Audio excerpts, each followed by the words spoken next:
हर हर महादेव। श्री काशी विश्वनाथ मंदिर न्यास परिसर में जो भी प्रसाद इसमें वितरित हो रहा है उसमें मूल्य में कोई परिवर्तन नहीं हुआ है। यह अवगत कराना चाहेंगे कि पहले जो प्रसाद बिकता था वो शहर में बिकने वाली मिठाई थी जो प्रसाद के रूप में यहाँ बिकती थी। उसमें कई इशूज आ गए थे। उदाहरण के लिए अभी जो कुछ मंदिरों के बारे में आपने सुना होगा, कंट्रोवर्सीज थी प्रसाद की शुद्धता को लेकर, शुचिता को लेकर, पवित्रता को लेकर, उसमें प्रयुक्त सामग्री को लेकर। तो इसके चलते श्री काशी विश्वनाथ मंदिर न्यास ने यह संकल्प किया, यह निर्णय लिया कि प्रसाद अब स्वयं निर्माण कराया जाएगा।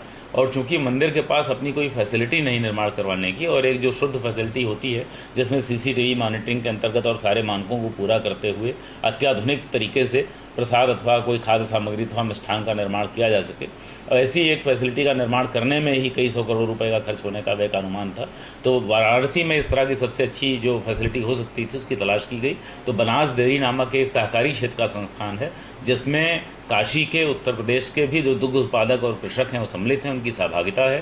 सहकारिता का जो मानक होता है, मॉडल होता है, उसके अंतर्गत उसी संस्थान का जो यहाँ पर जो फूड प्रोसेसिंग यूनिट है वो सबसे अत्याधुनिक पाई गई, जहाँ पूरी मॉनिटरिंग के साथ और जो श्री काशी विश्वनाथ मंदिर न्यास के नियम हैं जिनमें सनातन धर्मी ही प्रसाद निर्माण की प्रक्रिया में लग सकते हैं, इस तरह का बैकग्राउंड चेक एम्प्लाइज का करते हुए हम इंश्योर कर सकते थे जहां पूजा के लिए एक मंदिर स्थापित करके प्रतिदिन पूजा पाठ के बाद सनातन दृष्टि से ही कार्य किया जा सके।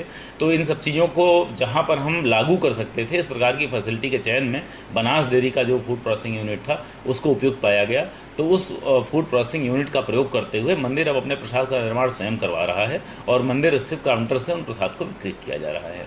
इस प्रकार से जो प्रसाद निर्माण की प्रक्रिया होती है, जाहिर सी बात है जब मास स्केल पर कहीं मिठाई बनती है तो उसका रेट अलग होगा, और जब केवल प्रसाद बनेगा उसका स्केल भी कम होगा, वो सीमित मात्रा में बनेगा और मंदिर निर्माण इकाई बनाएगी और उसमें जो कंपोनेंट प्रयोग किए जा रहे हैं वो श्री विश्वेश्वर को अर्पित बेलपत्र जो है उनका चूर्ण बनाकर 0.07% का उनका एक कंपोनेंट है। प्रत्येक लड्डू में कम से कम इतना प्रतिशत बेलपत्र, बिल्वपत्र जो शैव मत में बहुत ही शुद्ध माना गया है, पवित्र माना गया है और वो विश्वेश्वर को अर्पित भी है, वह उसमें सम्मिलित है। तो इस नाते उसकी शुद्धता और शुचिता को बनाए रखते हुए उसका जो कॉस्ट ऑफ मैन्युफैक्चरिंग है, जिसको बनाने की जो लागत आती है वो थोड़ी सी ज़्यादा हो रही है, परंतु उसके बाद भी वह सीमा के अंतर ही है। 120 रुपये का 200 ग्राम का पैकेट मिल रहा है और जो भक्तगण हैं उनके द्वारा बहुत अच्छा रिस्पांस भी है, लोग इसको पसंद कर रहे हैं, लोग तारीफ़ कर रहे हैं। वास्तव में विशिष्ट रूप से मिठाई खाने में और प्रसाद खाने में अंतर होना चाहिए। तो जो हमने अपना फीडबैक लिया अपने श्रद्धालुओं से, श्रद्धालुओं ने भी इसकी प्रशंसा की है। तो विश्वेश्वर प्रसन्न हैं, श्रद्धालु प्रसन्न है और मंदिर न्यास अपनी तरफ से